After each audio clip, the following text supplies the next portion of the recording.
আসসালামু আলাইকুম, welcome back to my channel. সবাই কেমন আছেন? আমি তো আলহামদুলিল্লাহ বেশ ভালো আছি। বরাবরের মতো আরও একটা মজার রেসিপি নিয়ে চলে আসলাম। আজ রান্না করে দেখাবো চিকেন কাচ্চি বিরিয়ানি। ছোট বড় সবাই পছন্দ করার মতো চিকেন কাচ্চি বিরিয়ানি রান্না হবে খুব সহজে। অল্প সময়েই এই রেসিপিটি করে দেখানোর চেষ্টা করব। আশা করি আমার আজকের রেসিপিও আপনাদের কাছে অনেক বেশি ভালো লাগবে। ঝরঝরে এই কাচ্চি বিরিয়ানি রান্না করতে মাত্র 20 থেকে 25 মিনিট সময় লাগবে। চিকেন বিরিয়ানি বিশেষ করে বাচ্চারা খেতে বেশি লাইক করে, সেজন্য যখন তখন যে কেউ রান্না করে ফেলতে পারবেন নিজের বাসায় নিজের হাতে। চলুন তাহলে আর কথা না বাড়িয়ে চলে যাই মূল রেসিপিতে। খুব অল্প সময়ে রান্না করব আজকের এই চিকেন কাচ্চি বিরিয়ানি।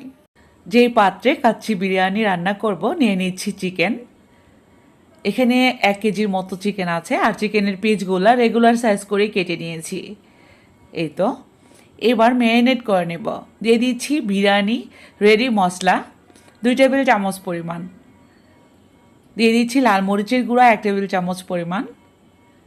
ধনিয়া গুঁড়া দিচ্ছি 1 চা চামচ পরিমাণ। স্বাদ অনুযায়ী লবণ দিয়ে দিচ্ছি, চিকেনের জন্য শুধু লবণটা দিব এখন। রসুন পেস্ট দিয়ে দিচ্ছি 2 টেবিল চামচ পরিমাণ।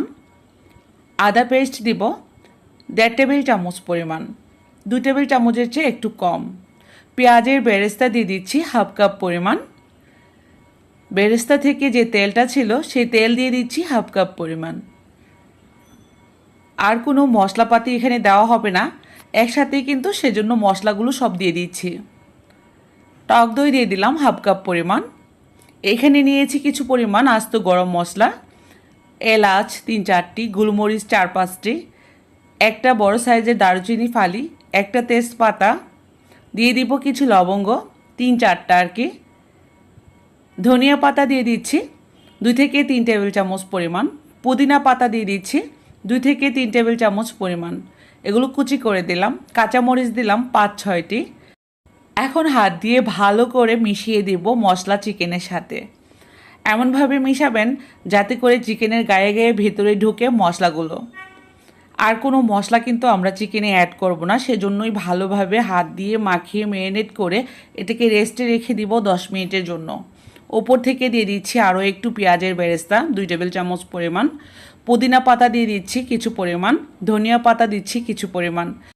পুদিনা পাতা আর ধনিয়া পাতার কারণেই এই চিকেন কাচ্চি বিরিয়ানির টেস্ট দ্বিগুণ বেড়ে যাবে। এবার এটাকে একটা সাইডে রেখে দিব রেস্টে। ফাঁকে রাইস রান্না করে নেব।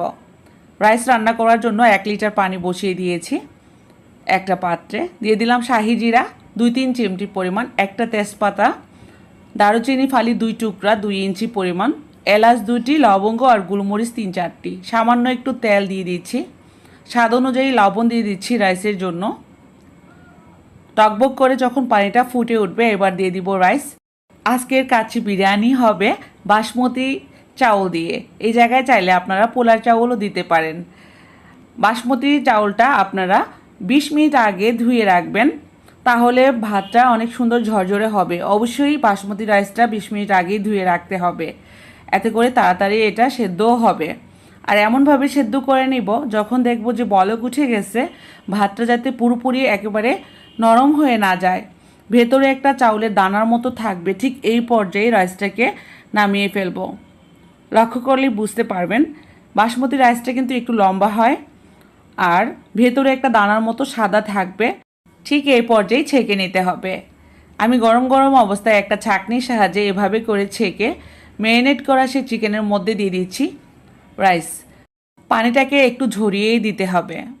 চিকেন কাচ্চি বিরিয়ানি সবাই পছন্দ করি আমরা, কিন্তু বিশেষ করে বাসায় যখন বাচ্চারা খেতে চাইবে এরা কিন্তু চিকেন দিয়েই খেতে চায়, আর ঝটপট এই রান্নাটা করা যাবে। বিফ মাটন দিয়ে যে সময়টা লাগবে এর চেয়েও একটু কম সময় লাগবে, তবে টাইমটা আমি বলে দেব কতটা পরিমাণ সময় লাগছে আমার আজকের এই চিকেন কাচ্চি বিরিয়ানি রান্না করার বেলায়। রাইস দেওয়ার পর আরও কিছু পরিমাণ উপকরণ দিব। এর মধ্যে হচ্ছে ধনিয়া পাতা, পুদিনা পাতা 1 টেবিল চামচ পরিমাণ করে কুচি করে দিয়ে দিলাম। কাঁচামরিচ দিয়ে দিলাম 7-8টা। দিয়ে দিচ্ছি 2 টেবিল চামচ পরিমাণ পেঁয়াজের বেরেস্তা। কিশমিশ দিয়ে দিচ্ছি 15-20টি। ঘি দিয়ে দিচ্ছি 2 টেবিল চামচ পরিমাণ। উপর থেকে ঘি দিলে সুন্দর ফ্লেভার আসবে। এবার ঢাকা দিয়ে ঢেকে আমি এখন এই ঢাকার চতুর্পাশে সিল করে দিব। এই কাজটা করতে হবে আটার কাই দিয়ে। আটার কাইটা একটু পাতলা করে নিলাম। তারপর চতুর্পাশে এভাবে করে রাউন্ড করে দিব, যাতে করে ভাপটা ভেতর থেকে বের হয়ে না আসে। এই কাজটা করা খুবই সহজ। এবার ফুল আঁচে 5 মিনিট জাল করব। ঘড়ির কাঁটায় হাই আঁচে 5 মিনিট জাল করতে হবে, এতে করে কিন্তু বলক উঠে যাবে চিকেন, নিচ থেকে যে ম্যারিনেট করা চিকেনটা ছিল। 5 মিনিট জাল করার পর পাত্রটি নামিয়ে নিচ্ছি। এই পর্যায়ে চুলার আঁচটাকে আমি লো করে দিলাম। তাওয়াটা একটু গরম করে নেবেন প্রথমে চুলাটা বাড়িয়ে, তারপর লো হিটে এটাকে রান্না করব 20 থেকে 25 মিনিটের মতো। 20 থেকে 25 মিনিটের মধ্যেই এই সিল থেকে কোনো না কোনো জায়গা করে নেবে ফোটা হয়ে, আর সেখান থেকে ভাপ বের হতে শুরু করবে, সুন্দর ফ্লেভার ছড়াবে। এই তো এই নাইফটা দেওয়ার পর দেখবেন যে একটু ভিজে গেছে, তো তখনই বুঝে নিতে হবে যে আমাদের এই কাচ্চি বিরিয়ানি হয়ে গেছে। ঠিক এই পর্যায়ে চুলা অফ করে দিব। গরম গরম অবস্থায় একটা নাইফের সাহায্যে আমি এই আটাগুলো ছাড়িয়ে নেব। অবশ্যই গরম গরম অবস্থায় আটা ছাড়িয়ে নিতে হবে, আর ঠান্ডা হলে কিন্তু শক্ত হয়ে যাওয়ার চান্স থাকবে, সেজন্য এই কাজটা করে নিচ্ছি। তারপর ঢাকনা খুলে আপনাদেরকে সার্ভ করে দেখাচ্ছি। একটু দেখিয়ে দিচ্ছি কতটা ঝরঝরে হয়েছে। বাসমতি রাইসের এই কাচ্চি বিরিয়ানিটা খেতে দারুণ লাগে। চাইলে পোলার চাউল দিয়েও করতে পারেন আপনারা। আর অল্প সময়ে এই চিকেন কাচ্চি বিরিয়ানি রান্না করা যায়। আশা করব ভালো লেগেছে আমার আজকের রেসিপি। ভালো লাগলে চ্যানেলটিকে সাবস্ক্রাইব করে রাখবেন। আর একটু দেখিয়ে দিচ্ছি কেমন তুলতুলে হয়েছে এই চিকেনটা, অনেক বেশি সফট হয়ে গেছে। আজ বিদায়, সবাই ভালো থাকবেন, সুস্থ থাকবেন। আল্লাহ হাফেজ।